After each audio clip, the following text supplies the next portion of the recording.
Doctor Dharmendra Kumar, associate professor, department of chemistry, MSG government college Bharatpur. आज हम इस वीडियो में अध्ययन करेंगे संश्लेषित रंजक यानी कि सिंथेटिक डाइज के वीडियो 7th में, जिसमें हम classification of dyes based on the structure, इसका ये पार्ट 3rd है, जिससे पूर्व भी हम 2 वीडियो बना चुके हैं classification of dyes based on the structure पर। आज जो हम अध्ययन करने वाले हैं, इसमें बात करेंगे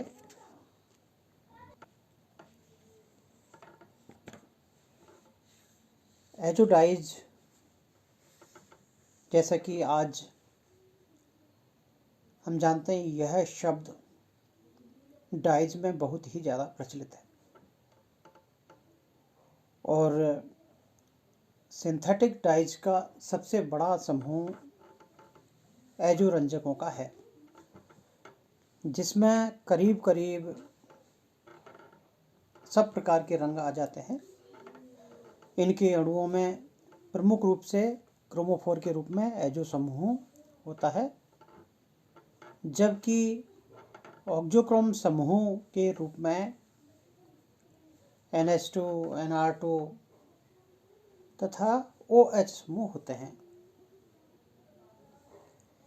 किसी रंजक का क्रोमोफोर समूह उसके रंग के लिए उत्तरदायी होता है, जबकि ऑक्सोक्रोम समूह के द्वारा वह रंजक रेशों के साथ बंध बनाकर उस पर स्थायी रूप से जुड़ जाता है।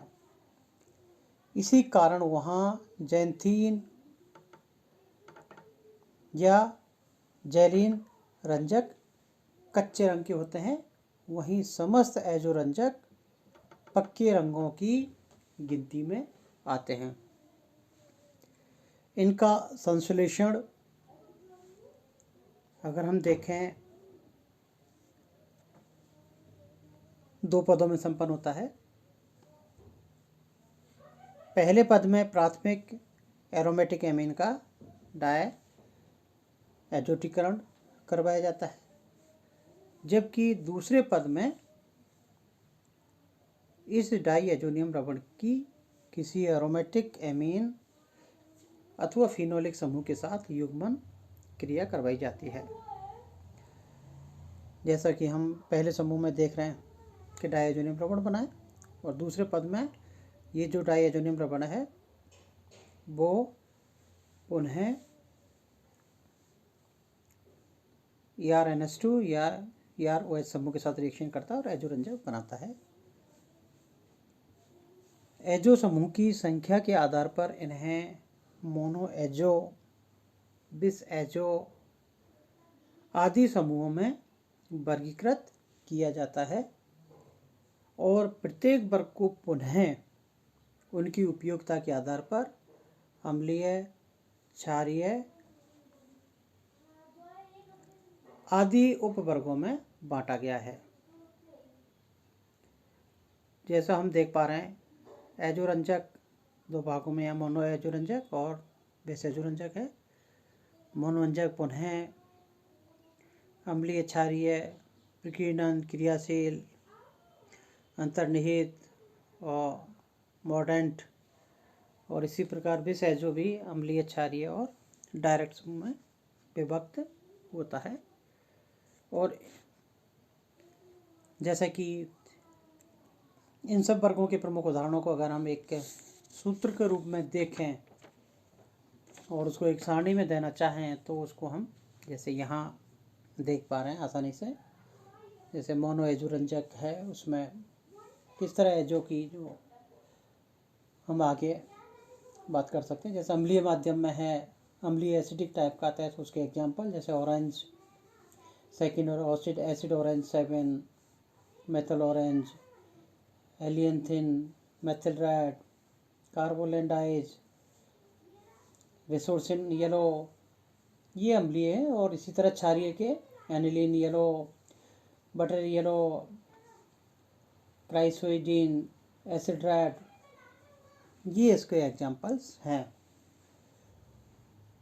इसी तरह प्रकीर्णन के भी एग्जाम्पल जैसा कि हम देख पा रहे हैं, इसमें disperse yellow 3, Sudan first, pyrazolone yellow हैं। और जो फाइबर रिएक्टिव डाइज है उसके एग्जाम्पल जैसे हम देखना चाहें तो इसमें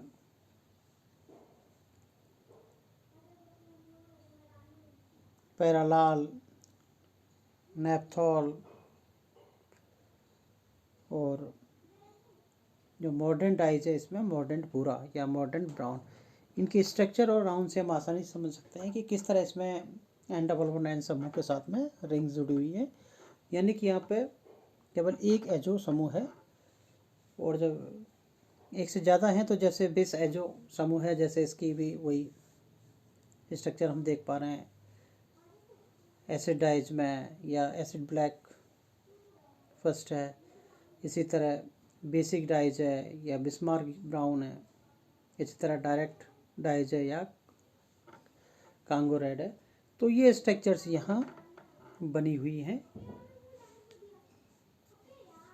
तो इनके आधार पर हम आसानी से समझ सकते हैं कि जो एजोडाइज है इनका एरिया कितना बड़ा है। और जब अगर हम इनकी एप्लीकेशन पर जाएंगे तो टेक्सटाइल इंडस्ट्रीज़ में इसका उपयोग सबसे अधिक है।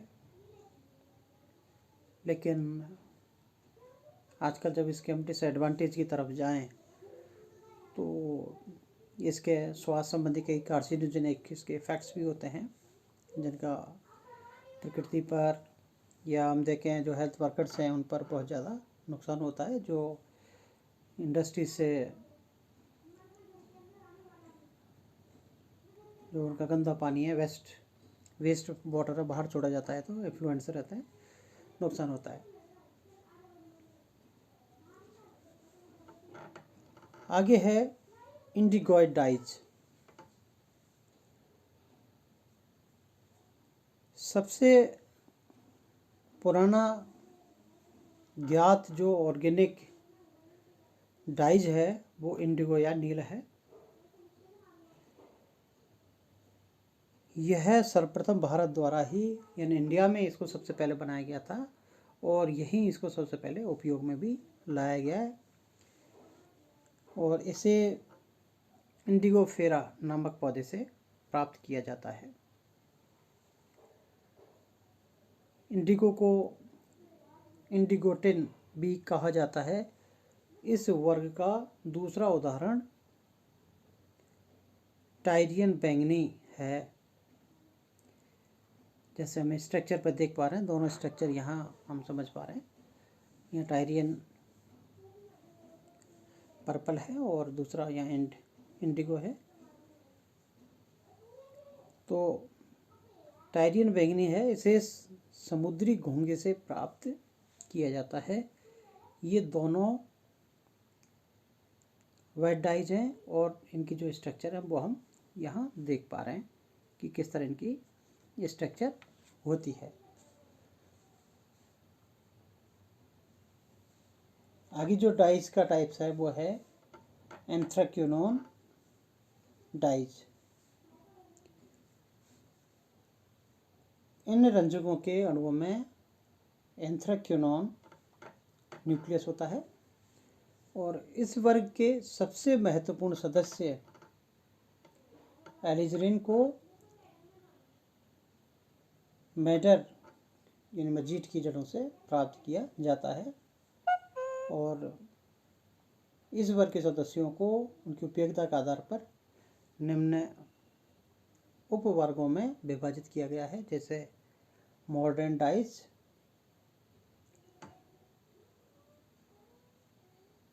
और जैसे हम इसका जो उदाहरण है, महत्वपूर्ण उदाहरण है इसका एलिजरीन है।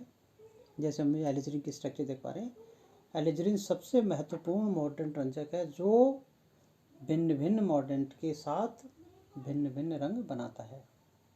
इसकी संरचना तथा कुछ प्रमुख धातुओं के साथ बने हुए रंगों का जैसे विवरण है धातु के साथ में, वो किस तरह कलर देते हैं वो हम यहाँ डायग्राम में ऊपर की तरफ देख पा रहे हैं कि किस तरह यहाँ जैसे एल्यूमिनियम के साथ में है धातु के तो लाल गुलाबी रंग देगा, अगर फेरिक है तो काला बैंगनी, क्रोमियम है तो भूरा बैंगनी, वेरियम है तो नीला, मैग्नीशियम है तो बैंगनी। तो यहाँ हम देख पा रहे हैं कि किस तरह यहाँ पर धातु अटैच है और जो रंग देगा। इसी में जो उपयोगिता का आधार पर वो है डिस्पर्स डाइज। इसका महत्वपूर्ण उदाहरण अगर देखें तो डिस्पर्स रेड 15 है जो 1 एमिनो 4 हाइड्रोक्सी एंथ्राक्विनोन होता है। इसे ड्यूरेनॉल लाल, ड्यूरेनॉल रेड 2B भी कहा जाता है।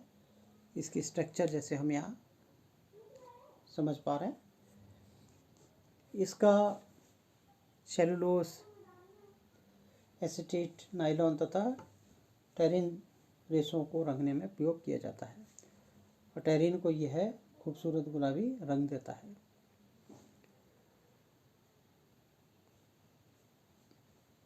इसी प्रकार आगे का जो उपवर्ग है वो है वाइट डाइज। एंथ्राक्विनोन रंजक इंडिगो की भांति अपचयित होने पर जल अथवा क्षार में विलयशील डाइहाइड्रो व्युत्पन्न बनाते हैं जो वायु द्वारा अथवा रासायनिक ऑक्सीकरण द्वारा पुनः अविलेय एंथ्राक्विनोन रंजकों में परिवर्तित हो जाते हैं। इसके प्रमुख दो उदाहरण हैं वो हम यहाँ देख पा रहे हैं कि ये वेट रेड 42 और वेट ब्लू 4 जैसे यहाँ स्ट्रक्चर हम दोनों की देख पा रहे हैं।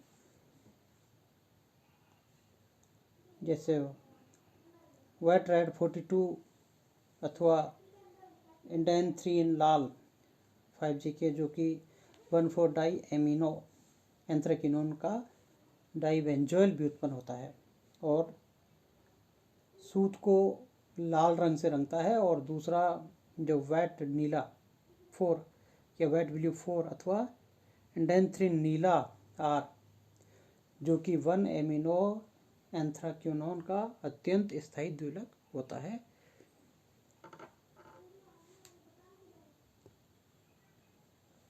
इसी तरह अगला जो वर्ग है इसका एसिड डाइज है। इस वर्ग का प्रमुख उदाहरण जो है वो काइटन फास्ट ब्लू, जिसका एग्जाम्पल हम यहाँ देख पा रहे हैं। ये काइटन फास्ट ब्लू है और एंथ्राक्विनोन रंजकों से संश्लेषित रेशों पर हल्का चमकीला तथा पक्का रंग होता है।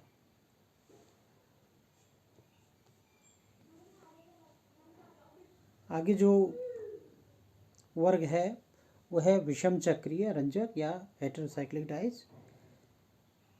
ये पुनः निम्न वर्गों में बांटा गया है और इन रंजकों के अणुओं में कम से कम एक विषम चक्रीय वलय होती है। जैसे पहले यहाँ हम देखें हैं कि एक्रिडिन ग्रुप है जो जिस वर्गों में हम बांटे रहे हैं उनमें पहला जैसे एक्रिडिन वर्ग की बात करें और इसका जैसे एग्जाम्पल हम देखें तो एग्जाम्पल यहाँ एक्रीफ्लेविन इसका ये एक्रीफ्लेविन है। ये पीले अथवा नारंगी रंग के क्षारीय रंजक होते हैं जिनका अगर यूज़ देखें तो वो रेशम, सूत तथा चमड़े को रंगने में किया जाता है। एक्रीफ्लेविन का उपयोग कैलिको प्रिंटिंग, रंजन, कीटनाशी जैसे ट्रिपेनोसोम नाशक अर्थात नद्रालु रोग के कीटाणुनाशक के रूप में किया जाता है। यह एक संश्लेषित रंजक है जिसे 2,8-डाइएमिनो एक्रिडिन से बनाया जाता है। अगला जो इसका वर्ग है वो है साइनिन ग्रुप, जिसका उदाहरण है साइनिन, हम यहाँ देख पा रहे हैं। इस वर्ग के सदस्यों में 2 क्यूनोलिन नाभिक होते हैं जो परस्पर पैरा स्थिति पर डबल बॉन्ड CH समूह द्वारा जुड़े रहते हैं। प्रकाश के प्रति संवेदनशीलता के कारण इनका उपयोग फोटोग्राफी में किया जाता है।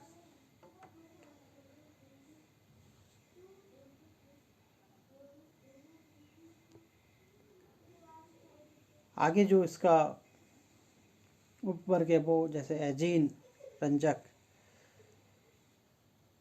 ये फिनोक्सेरिन या फिनोथायाजीन तथा डाइहाइड्रोक्सीफिनेजिन के एमिनो व्युत्पन्न होते हैं। इन्हें सामान्यतया ऑक्सीजन, थायाजीन तथा फिनेजिन भी कहा जाता है और अपचयन करने के ल्यूकोक्षार में परिवर्तित होते हैं और ऑक्सीकृत होकर पुनः रंजक में बदल जाते हैं। इसके जो प्रमुख जो उदाहरण हैं वो हम यहाँ देख पा रहे हैं। जैसे पहली जो स्ट्रक्चर है ये मोबी अथवा मोबिन एक फिनेजिन का व्युत्पन्न है। ऊपर यहाँ हम जो देख पा रहे हैं है मैथिलीन ब्लू अथवा क्षारीय ब्लू एक थायाजीन व्युत्पन्न होता है। और नीचे की स्ट्रक्चर जो हम यहाँ देख पा रहे हैं वो नेर्थोल ब्लू अथवा मेल्डोडा ब्लू एक ऑक्सीजन व्युत्पन्न है। फिनेजिन व्युत्पन्न मोबिन की तुलना में सैफ्रेनिन रंजक अधिक उपयोगी होते हैं और सैफ्रेनिन टी एक जो यूज है वो ये एक लाल रंग का क्षारीय रंजक होता है जिससे रेशम, सिल्क अथवा टेनिन से मोडेड किए हुए सूत को लाल रंग में रंगा जाता है। धन्यवाद।